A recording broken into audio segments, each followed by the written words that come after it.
안녕하세요, 선생님. 9월 짤강 시간입니다. 요즘 학생들 홍보하느라고 바쁘시죠?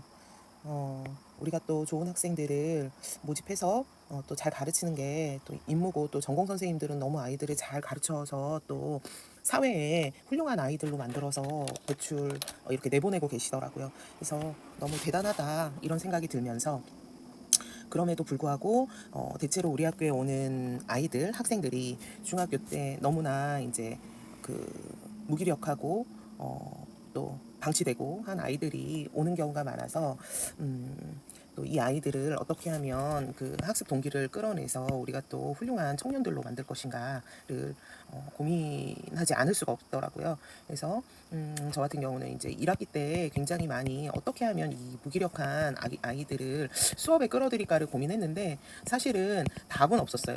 왜냐하면 아이들마다 그렇게 된 원인이 다 다르기 때문에 그 원인을 찾아서 이렇게 해줘야 되지 않을까. 그런데 그럼에도 불구하고 우리가 또 그 아이들마다 다 처방이 다르겠지만 학습 동기와 흥미하고 관련된 내용을 좀 알면 좀 더 아이들에게 이런 그 학습하고 관련된 그 도움을 더 잘 줄 수 있지 않을까 하는 생각에서 이 부분을 좀, 학습 동기와 흥미 부분을 좀 공부를 해봤습니다. 그 부분을 선생님들과 함께 나누고 싶습니다. 일단은 먼저 학습 동기가 뭐냐 했을 때, 학습 동기는 이런 거예요. 학습하고 싶게 만드는 내적인 상태와 감정입니다. 사실은 인간은 이성의 동물인 것 같지만 감정의 동물이죠. 그래서 내가 감정적으로 어떤 속이 상했어, 그럼 공부하고 싶지 않잖아요. 그래서 우리 아이들은 더더욱 더 그렇죠. 고등학교 1학년 학생들은 더 중학교 학생들처럼 사춘기에 그런 어떤 발현이 보일 때가 있습니다. 그래서 이 아이들에게 어떤 학습 내용에 대한 흥미나 아니면 필요성, 나중에 써먹을 수 있는가, 아니면 지금 내가 성취할 수 있는가, 이런 것들을 느끼게 해주는 것이 너무 중요하고, 이게 이제 학습 동기랑 연결된다는 거예요. 그래서 이 해티라는 학자는 동기에 대해서 이렇게 얘기했어요. 선생님도 한번 생각해 보세요. 어떨 때 아이들이 동기가 일어나는지. 일단은 경쟁적일 때 동기가 일어나죠. 그래서 체육대회 같을 때 보면 엄청 열심히 하잖아요. 그 다음에 자신감 있을 때 하고 싶은 생각이 듭니다. 근데 우리 아이들은 학업에서 많이 실패한 경험을 많이 가지고 있는 아이들이기 때문에 사실은 자신감이 충분하지는 않은 것 같아요. 전공 교과는 또 별개의 문제인 것 같고, 보통 교과에 있어서 이제 제가 보기에는 그런 것 같습니다. 그래서 아이들에게 굉장히 작은 성취를 갖게 하는 거, 이게 되게 중요한 것 같습니다. 그 다음에 세 번째가, 아이들이 스스로 자기의 가치 있는 목표를 설정할 때 그 목표를 향해서 가기 때문에 또 동기가 일어날 수 있고요. 선생님의 긍정적이고 좋은 피드백, 가치 있는 피드백을 받을 때 또 동기가 일어나고, 그 다음에 무엇보다 중요한 게 인정받을 때 나 하고 싶다라는 그런 어떤 공부하고 싶다라는 생각이 드는 것 같습니다. 근데 우리 선생님들이 굉장히 아이들을 진짜 작은 관찰력이 뛰어난 것 같아요. 작은 것을 발견해서 인정해주는 그런 표현들을 너무나 잘하는 걸 보고 저도 많이 반성했고, 그렇게 아이들 인정해주는 말을 많이 하려고 노력하고 있습니다. 그래서 학습 동기라는 건 굉장히 정의적인 요소하고 굉장히 많이 관련이 있다는 거를 좀 말씀을 드리고 싶습니다. 그래서 아이들의 이제 변명으로 알아보는 동기 유발이 안 되는 7가지 학생 유형이 이 책에 내가 배우는 대로 가르치기 여기 나와 있더라고요. 너무 마음에 와닿아서 가지고 왔는데요. 1학기 때 이런 친구들이 되게 많았거든요. 그래서 첫 번째는 저 괜찮아요, 저 몰라도 돼요, 이렇게 하는 아이들이 있었어요. 그 다음에 이제 두 번째는 저 힘들어요. 저 뭐 축구부 친구들 있잖아요. 저 운동하느라고 힘들어요. 그래서 그냥 지금은 쉬고 싶어요. 이런 쉬고 싶어요. 이런 아이들이 참 많았고요. 알바하는 친구들도 있잖아요. 그 다음에 저 지금 딴 생각했어요. 이런 친구들도 있죠. 그 다음에 네 번째는 저 이거 잘 모르겠어요. 들어도 몰라요. 이런 친구들이 있고요. 저 그리고 다 해봤어요. 저는 안 해도 돼요. 저 다 해봤어요. 선생님이 하는 거 다 해봤어요. 그 다음에 이제 6번째 패배주의자. 뭐 되게 무기력하죠. 뭘 해도 안 돼. 굉장히 그 무기력한 그런 거고요. 그 다음에 이제 그냥 웃기려고만 재미있게 재미만 추구하는 친구들이 있죠. 수업이 이제 좀 진지한 작업이잖아요. 진지한 공부잖아요. 그러니까 어떻게 해서건 재미있게 하려고 하는 친구들이 있죠. 이런 친구들이 다 이제 제가 보기에는 학습에 대해서 부정적인 성향, 인식을 가지고 있는 학생들인 것 같아요. 생각보다 이제 처음 들어오는 친구들은, 우리 학교 입학하는 친구들은 처음에는 이런 부정적인 생각을 가진 친구들이 많았었던 것 같아요. 근데 이제 점점점 선생님들의 영향으로 아이들이 굉장히 학교에 대해서 긍정적이고 이렇게 바뀌어 가는 걸 제가 우리 안양공고에 오래 근무는 안 했지만 느끼고 있습니다. 이 친구들의 마음 상태를 생각해 보면 이제 대부분 이런 거죠. 경보 상태, 두려움의 상태, 공포 상태. 이럴 때에는 뇌과학적으로 두 가지 반응만 보인대요. 첫 번째는 공격 반응. 그 다음에 두 번째는 회피 반응, 도망가는 거죠. 그래서 공격 반응을 보이는 아이들은 선생님하고 싸우죠.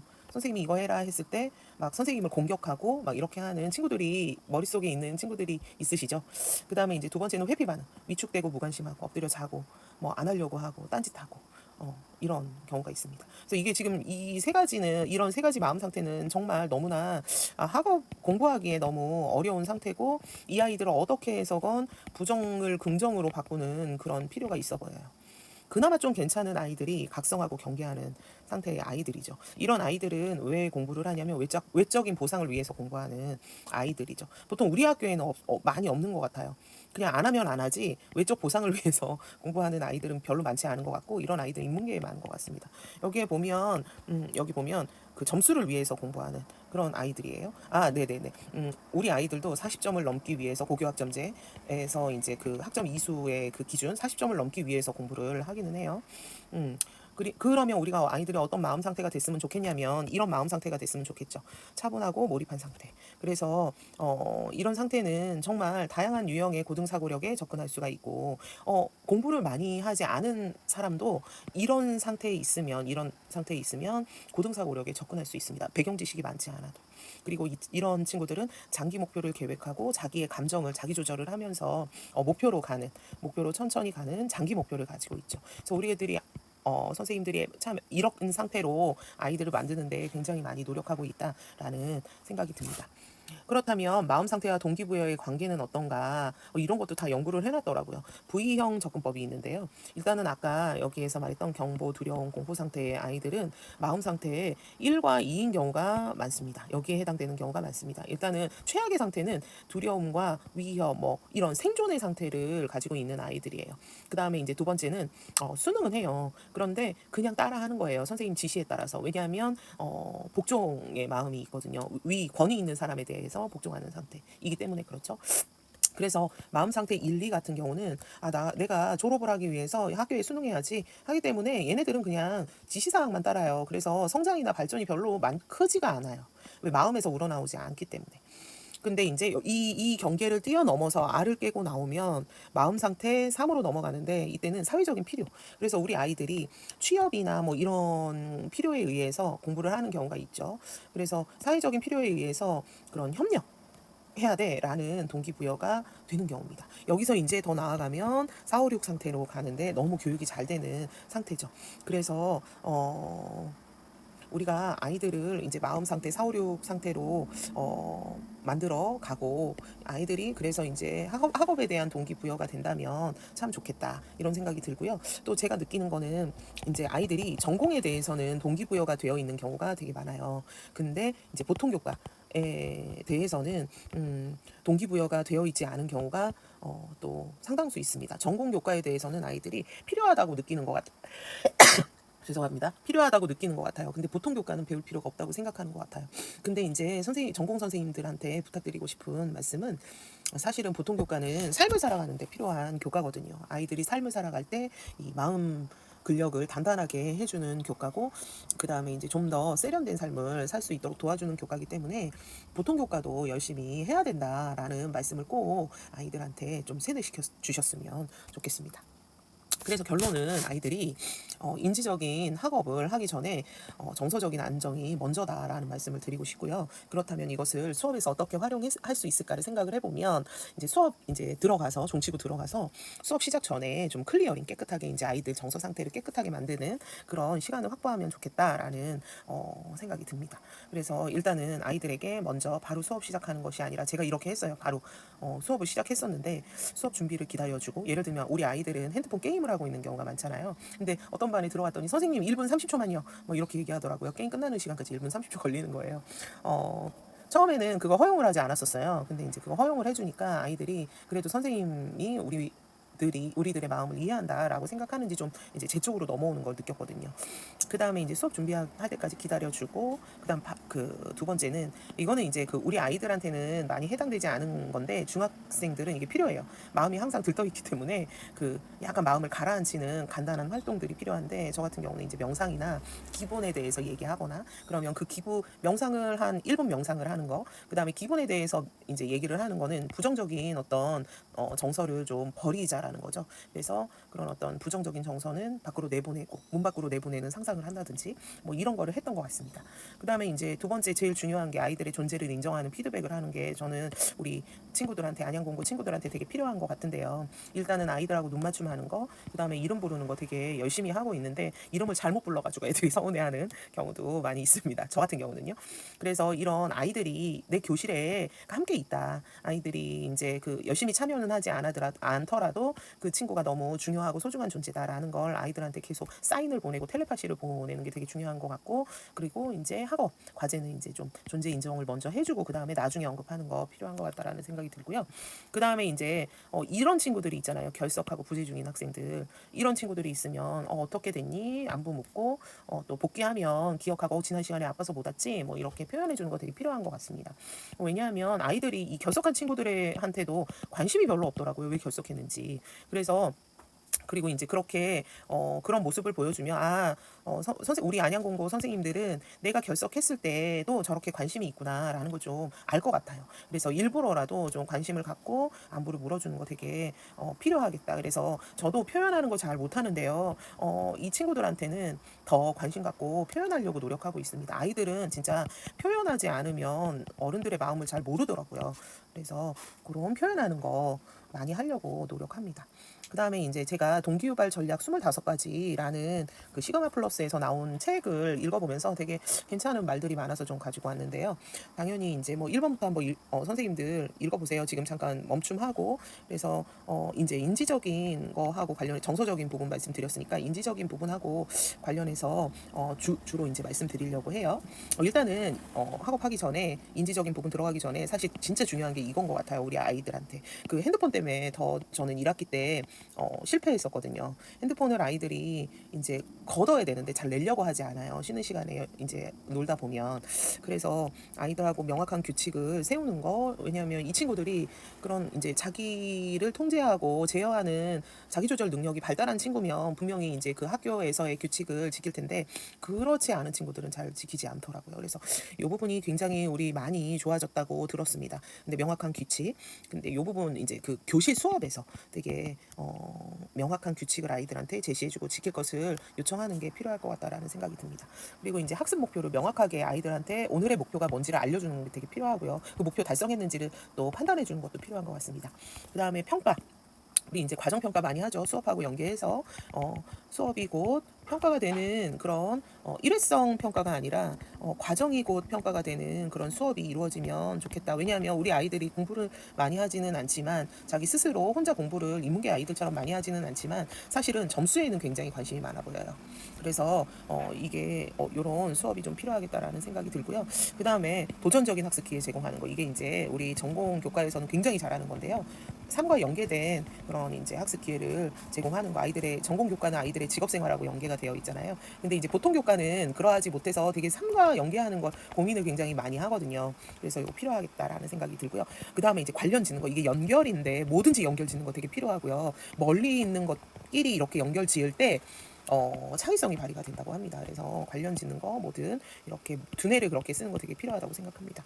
그다음에 이거요. 우리 아이들 부정적인 그 관념을 왜 실패의 경험과 이제 가정 형편과 뭐 등등 이런 것들 때문에, 그다음에 이제 경쟁과 이런 것들 때문에 우리 축구부 친구들은 경쟁이 굉장히 치열하잖아요. 이런 것들 때문에 이제 긍정적인 자기를 바라보는, 그 다음에 세상을 바라보는, 그리고 학교를 바라보는, 선생님을 바라보는 그런 시각과 관점이 긍정적이지 않은 경우가 되게 많은 것 같아요. 부정적으로 생각하는 경우가 많아서 좀 우리가 지혜롭게 긍정적으로 바라볼 수 있게 마무리하는 거 되게 필요한 것 같고요. 뭐 나머지 또 읽어보세요.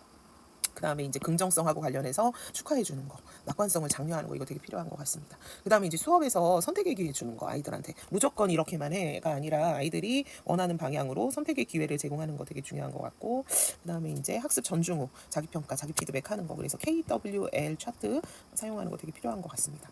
그다음에 탐구 질문, 탐색 질문하는 거, 사고가 수반되는, 그래서 이제 아이들에게 자기가 탐구하고 싶은 거를 질문으로 만들고 심층 학습하게 하는 거. 그다음에 이제 실패에서 배우게 하는 거, 오류에서 배우게 하는 거. 그래서 실패나 오개념, 이거는 학습의 기회를 주는 거예요. 그래서 아이들한테 실패가 나쁜 게 아니다라는 걸 좀 알려줄 필요가 있고, 그러니까 오개념을 말했을 때 아이들이 비웃고 뭐 이런 경향이 있는데, 그러면 안 된다. 우리에게 배움의 기회를 주는 거기 때문에 너무 감사한 일이다라는 걸 아이들한테 알려줄 필요가 있습니다.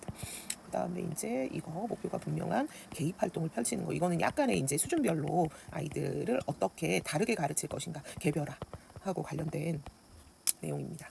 그래서 이제 제가 관심 있는 분야만 좀 이렇게 뽑았어요. 그래서 여기 보면 도전적 학습 과제 어떻게 제공할까? 도전적 학습 과제는 삶과 관련이 있는 학습 과제를 얘기합니다. 그래서 실생활 맥락하고 관련된 거. 우리 전공 교과는 굉장히 잘 하고 있죠.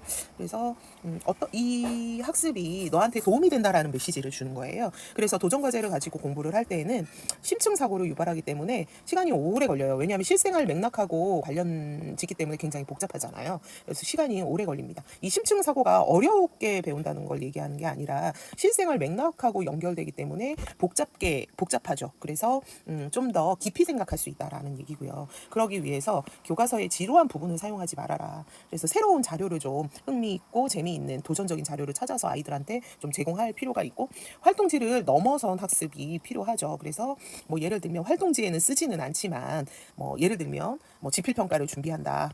아이들 실생활 맥락하고 관련 있잖아요. 그러면 아이들 스스로 문제를 만들어보고 친구랑 교환해서 풀어보고 이런 활동을 넣는 것, 이런 거 되게 필요한 것 같고요.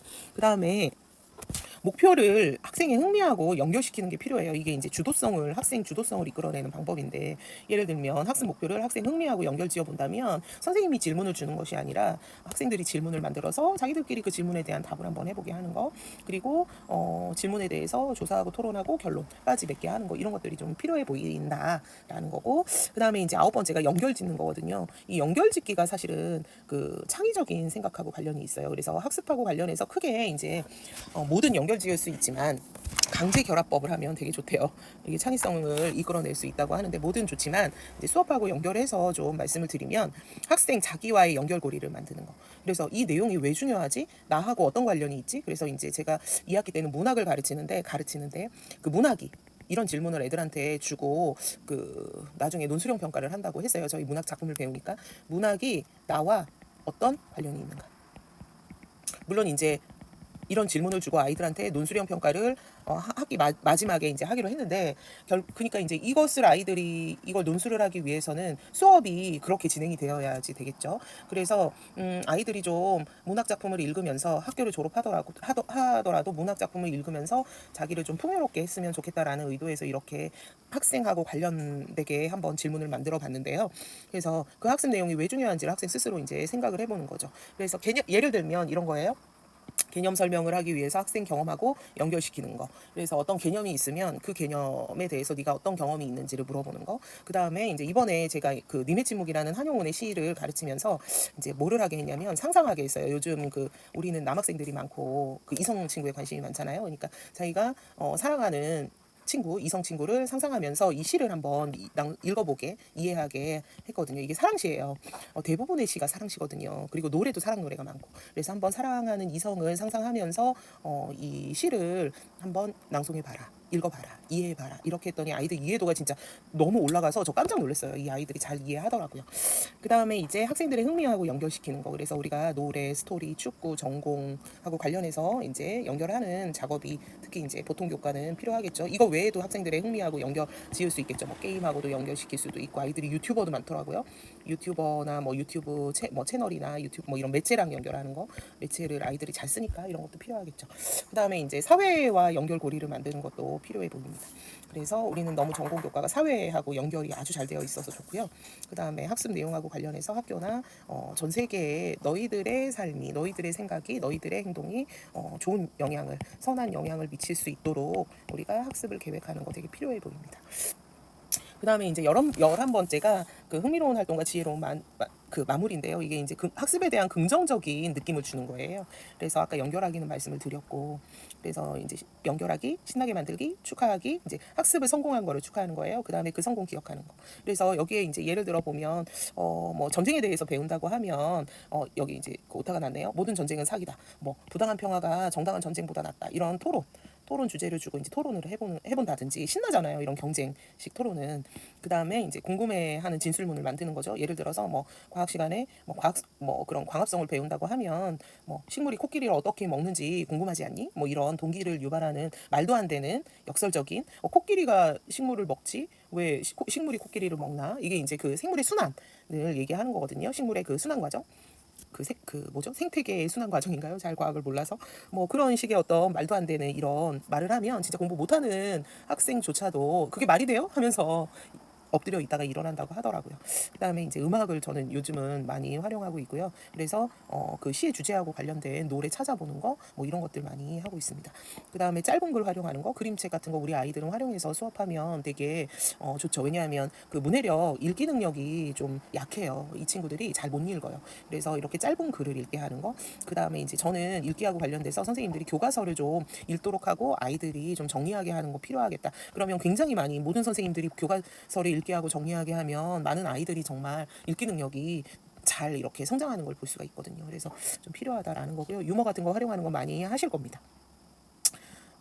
그리고 이제 예측하는 활동, 그 이제 개념이나 배울 내용에 대해서 예측하게 하는 활동도 아이들의 흥미를 유발하게 하죠. 그래서 이제 지혜로운 마무리는 이런 거예요. 축하하는 거, 기억하게 하는 거. 그래서 긍정적인 학업에 대해서 긍정적인 정서를 주는 거 이런 거고요. 그 다음에 이제 선택의 기회 주는 거. 그래서 여기 보시면 이런 내용을 가지고 학생 선택의 기회를 어떻게 줄지 한번 힌트를 얻어보시면 좋을 것 같고요. 뭐 수행평가 할 때 표현 방법 선택하게 하는 것도 저는 좋은 것 같습니다. 글로 할 것인지 말로 할 것인지 그림으로 그릴 것인지 이제 수업 방법도 이런 것들을 많이 쓰면 좋고요. 그 다음에 이제 짝을 선택하게 하는 것도 좋은 것 같아요. 근데 이거 짝 선택하게 하는 거 할 때 중요한 게 성숙한 교실에서는 아이들이 괜찮습니다. 근데 성숙하지 않은 교실에서는 아이들이 놀기 위해서 특히 이제 중학생들 놀기 위해서 짝을 선택하는 경우가 많아서 좀 어려움이 있습니다. 그래서 성숙한 교실에서는 멘토 멘티처럼 짝을 선택하게 하는 거 되게 효과 좋은 동기 유발 방법입니다. 그 다음에 이제 텍스트 선택 이런 건 국어과에서는 굉장히 많이 하고요. 읽기 자료를 선택해서 읽게 하고 그걸 가지고 함께 모둠을 구성해서 모둠별로 이제 이야기 나누고 함께 공유하고 이런 활동은 많이 하고 있고요. 아이들이 프로젝트 주제를 선택해서 하는 거, 과제 선택해서 하는 거 이런 것들 많이 응용해서 해보시면 좋을 것 같습니다. 그 다음에 이제 학습 전, 중, 후 자기 피드백하게 하는 거. 그래서 선생님들 KWL 그래서 학습 전 W 배경 지식 활성화하기 그래서 이런 것들 질문 주는 거 W 이미 알고 있는 거 생각해 보는 거 그다음에 학습 중에 이런 질문을 줘서 아이들이 스스로 성찰하게 하는 거 그다음에 학습 후에 또 어떻게 발전되게 목표를 세워서 쭉 배움의 에너지를 이어가게 하는 거 이어가게 이거 필요하겠습니다. 그래서 지난번에 제가 수업 참관했을 때 건축과였어요. 건축과에서 1학년 때 건축과 3학년 수업이었는데 1학년 때 자기가 디자인했던 건축 설계를 쫙 교실에 붙여 놓으셨더라고요. 그리고 이제 고3 때 건축 설계를 했을 거잖아요. 그때 이제 피드백을 하면서 수업을 했는데 아이들이 수업이 끝나고 나갈 때 뭐를 하는 걸 봤냐면 쉬는 시간에 자기가 1학년 때 했던 설계를 보면서 야 이때는 내가 이렇게 했었네. 이렇게 뭘 모르고 했었네. 이렇게 했었어야 되는데 이렇게 하면서 자기 스스로 피드백하는 모습을 봤었거든요. 그래서 교실 환경이 피드백하게 하는 것도 되게 중요하다라는 생각이 들었습니다. 그 다음에 이제 이거 질문은 요즘 너무 중요한 거잖아요. 사고가 수반되는 질문하기. 여기서 이제 단순한 질문과 복잡한 질문을 모두 해야 되는데 예를 들면 개념 기반 교육 과정에서 단순한 질문은 이제 사실 질문 같은 거예요. 개념에 대한 질문이라든지 아니면 낱낱이 사실에 대한 질문. 여기서 좀 더 발전하면 복잡한 질문으로 가는데 개념과 개념의 관계를 묻는 질문들 이런 것들을 하는 거 되게 필요하죠. 그래서 이 두 가지 질문은 모두 활용하고 단순 질문은 기본 이해를 시킬 때 그다음에 복잡한 질문은 좀 더 고차원적인 사고로 갈 때 하면 좋겠죠. 그 다음에 이제 오류. 애들은 틀리는 거 너무 싫어하잖아요. 수업 시간에 말을 잘못해서 그거 틀렸어. 선생님이 이렇게 얘기하는 거 되게 싫어해서 말을 하지 않는데 이 오류, 그 다음에 오개념 이런 것들은 사실은 배움의 기회거든요. 그래서 아이들한테 좀 오개념을 주는 잘못된 틀린 이제 그 대답을 하는 건 우리에게 배움의 기회를 주기 때문에 너무 소중한 거다라는 걸 알려줄 필요가 있습니다. 그래서 이제 어떤 학습이 끝난 다음에 관련해서 오류하고 관련해서 아이들에게 성찰하고 분석하는 시간 주는 거 되게 필요한 것 같아요. 특히 이제 전공 교과 같은 경우는 실습을 하잖아요. 그러면 실습을 했을 때 내가 범한 실수는 뭔지를 생각해보고 그게 뭐가 잘못됐는지 어떻게 수정할지 어떤 자원이 필요한지 그리고 어떻게 달리할 것인지 보통 교과도 마찬가지입니다. 근데 보통 교과는 사고작용이기 때문에 겉으로 보이지 않아서 아이들이 그걸 캐치하기가 되게 어려워요. 근데 실습 교과 같은 경우는 이걸 그냥 눈에 보이잖아요. 예를 들면 이제 뭐 드론에서 납땜을 하면 납땜이 잘못된 걸 그냥 눈에 볼 수가 있잖아요. 그런 것들에 대해서 이제 선생님이 친절하게 알려주는 것도 피드백하는 것도 중요하지만 어느 정도 할 줄 알게 되면 아이들이 직접 자기가 성찰하면서 어떻게 발전시킬 것인지를 생각해 보게 하는 활동도 되게 필요하겠다라는 생각이 듭니다. 그래서 이제 만약에 아이들이 학생 스스로 점검하게 할 때 필요한 게 이러한 루브릭이에요. 루브릭 같은 거. 그래서 이해 정도를 점검할 때 여기에 이제 납땜이면 납땜하고 관련된 이제 그런 루브릭이 들어가야 되겠죠. 그래서 자기의 위치를 알고 2번이야 나는. 그러면 3번으로 올라가기 위해서 뭐를 해야 될지 이런 것들을 좀 루브릭으로 주는 거죠. 그래서 아이들이 5번 최상의 상태까지 갈 수 있도록 좀 스스로 갈 수 있도록 도와주면 아이들이 학교를 떠나서도 스스로 자기 발전을 위해서 노력하고 삶을 풍요롭게 할 수 있지 않을까 하는 생각이 듭니다.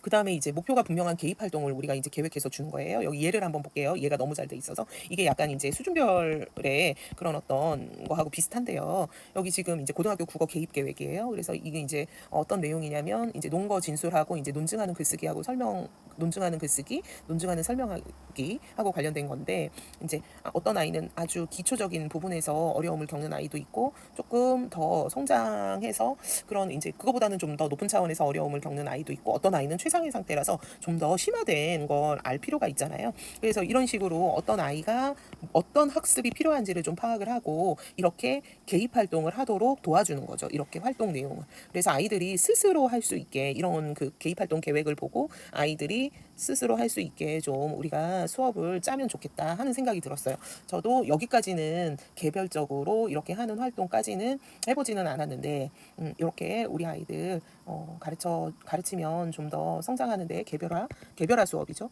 성장하는데 도움이 되지 않을까 싶습니다. 그 다음에 이제 한 가지 또 말씀을 드리고 싶은 게 우리 아이들 중에는 경제적으로 굉장히 어려운 아이들이 많다고 해요. 그래서 경제적으로 어려운 아이들의 학업 성취도를 연구한 그 책이 있더라고요. 학습과학 77이라고. 여기에서 보면 3번만 집중해서 좀 볼게요. 빈곤층 학생의 성과가 나는 요인이 있는데 그게 뭐냐면 이 네 가지 요인이었어요. 규칙이 잘 지켜지는 교실의 분위기가 형성이 되고 그 다음에 다양한 특별활동이 있고 높은 출석률이 있고 그 다음에 거기에 이제 더 많은 부유한 학생들이 함께 끼어 있을 때 이 빈곤층 경제적으로 어려운 아이들의 학업 성취도가 올라가더라라는 그런 어떤 연구 결과가 있더라고요. 이런 거는 사실 환경은 크게 영향을 미치지 않는다고 해요. 그러면 이 경제적으로 어려운 학생들의 학업 성취도를 향상시키려면 어떻게 해야 될까? 가장 중요한 게 저는 교실 속 환경이 명확하고 질서 정연해야 된다고 생각해요. 그러기 위해서는 규칙이 좀 명확해야지 되겠죠. 규칙. 그러니까 규칙이 명확하지 않으면 학급 자체가 수업 자체가 무너지죠. 교실 분계. 그래서 그 학습도 일어나지 않는 것 같아요. 그러기 위해서는 사실은 선생님이 이제 그 소속감을 가지고 오래 우리 학교에 근무해야지 되겠죠. 그리고 학생의 성장뿐만 아니라 교사의 성장도 굉장히 중요한 학교 분위기, 학교 문화가 형성되어 있어야 될 것 같고요. 그 다음에 선생님들이 애들한테 높은 기대감을 가질 필요가 있습니다. 그리고 이제 두 번째는 학습에 도움이 되는 경험이나 활동이나 문화를 조성하는 거. 우리 학교는 굉장히 잘 하고 있는 것 같아요. 그래서 과외로 이제 그런 학습에 도움이 되는 경험을 많이 하는 거, 문화를 조성하는 거, 뭐 이런 것들 필요합니다. 그리고 잘하고 있는 것 같습니다. 이런 상황 속에서 우리가 이제 학습 동기를 높이려면 어떻게 해야 될까를 살펴봤더니 이 책에서 실험한 게 또 나오더라고요. 첫 번째 집단에서는 열심히 노력해야 할, 이제 수업 속에서 열심히 노력해야 할 이유를 교사가 설명하지 않은 집단. 그 다음에 두 번째 집단에서는 야, 너 이거 시험 볼 거야 라고 설명한 집단. 세 번째 집단에서는 야, 열심히 노력하는 게 학생의 본분이야 라고 설명하는 집단. 그 다음에 네 번째 집단은 야, 너희들이 배울 게 지금 이 실습과 이 공부가 삶에 큰 도움이 될 거야 라고 선생님이 설명한 집단. 이 네 집단으로 나눠서 어떤 집단이 학습 동기가 높은가를 그 실험을 한 게 있어요. 당연히 답은 뭘까요? 당연히 4번입니다. 근데 제가 유심히 본 거는 이거예요. 자, 결과를 한번 보여드리면 4번 집단이 당연히 학습 동기가 높아집니다. 그런데 여기 만만치 않게 그래도 한 4번 집단보다 4번 집단의 한 반 정도 수준에서 높은 게 3번 집단이잖아요. 너는 학생이니까 배워야지라는 어떤 당위성, 책임감을 심어줄 필요가 있는 것 같아요. 그래서 아이들이 그냥 안 해버리는 아이들이 되게 많거든요. 그러니까 이런 친구들이 있어요. 저는 졸업장을 따기 위해서 왔습니다. 이 학교에 왔습니다. 라는 아이들이 있어요. 그런 아이들은 학습 동기가 진짜 낮더라고요. 그래서 이 너는 학생이기 때문에 반드시 수업 시간에는 배워야 돼. 그런 당위성과 그다음에 책임감을 주는 선생님의 멘트가 정말 필요하다라는 걸 느꼈습니다. 그래서 3번과 4번을 적절히 이용해서 우리 아이들의 학습 동기를 좀 높이는 게 필요하겠다라는 생각이 듭니다. 그래서 마지막으로 선생님들에게 제가 좋아하는 말 한마디 하고 이제 짤강을 마치려고 하는데요. 데이비드 오스벨이라는 분이 이런 말을 했대요. 학습에 영향을 미치는 가장 중요한 요소는 학습자들이 이미 알고 있다는 것이다. 학습자 안에 모든 게 들어있다라는 것이다. 이것을 찾아내어 이것을 가르쳐라라고 말을 했습니다. 그러니까 에듀케이션이라는 말하고 이제 같죠. 에듀케이션이 교육이잖아요. DUCATION. 예, 애가 끌어내다. 학습자 안에 있는 것을 끌어내는 거, 이게 교육이라고 해요. 그래서 우리 아이들의 어떤 여기요. 높은 기대. 아이들 안에 물론 성적은 낮은 친구들이 왔지만 우리 아이들 안에 모든 것이 갖춰져 있다라는 믿음을 가지고 우리가 아이들을 교육하면 아이들이 점점 성장해서 졸업하지 않을까. 그리고 이미 선생님들이 하고 있고요. 지금 3학년 친구들이 보이는 그 성과, 취업이라든지 그 다음에 이런 성과를 보면 너무 우리 안양공고 선생님들이 훌륭하게 아이들을 잘 가르치고 있다라는 생각이 듭니다. 이상으로 저의 9월달 짤강은 마치도록 하겠습니다.